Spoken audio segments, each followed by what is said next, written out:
والياسمين على احلى اغلى ناس في الدنيا. كل سنه وانتم طيبين وبخير وبسعاده. شكرا لكل متابعين الغاليين اللي دخلوا لي جداد عندي، ربنا يخليكم ليا وما يحرمنيش منكم يا رب. وان شاء الله عندي حكايه كبيره قد كده عايزه احكيها لكم، بس مش دلوقتي، شويه كده.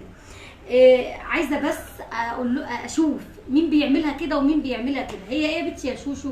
هي الفته.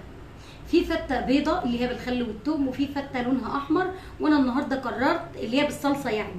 وانا النهارده قررت اعمل الاثنين لعيالي، يعني اللي لونها احمر دي اللي عيالي متعودين عليها، واللي لونها ابيض تعالي كده يا نور وريهم. انا عاملاهم في طبق واحد زي ما انتم شايفين عشان هو الطبق كبير. طبق الصاج ده انا بحبه قوي يا جماعه، يعني من المقتنيات عندي القديمه. فعاملاهم في طبق كده وقسمهم زي ما انتم شايفين، نص كده بالصلصه ونص بيضه، ودي اول مره عيالي هيدوقوها. فانا عايزه اعمل زي ما ابويا الله يرحمه كان بيعمل لنا وما يعرفش دي. فعايزه اعرف مين بقى بياكلها بيضه كده ومين بياكلها حمرا بالشكل ده، وانه احلى بالنسبه لكم وانه احلى. بس كده تعالوا كله.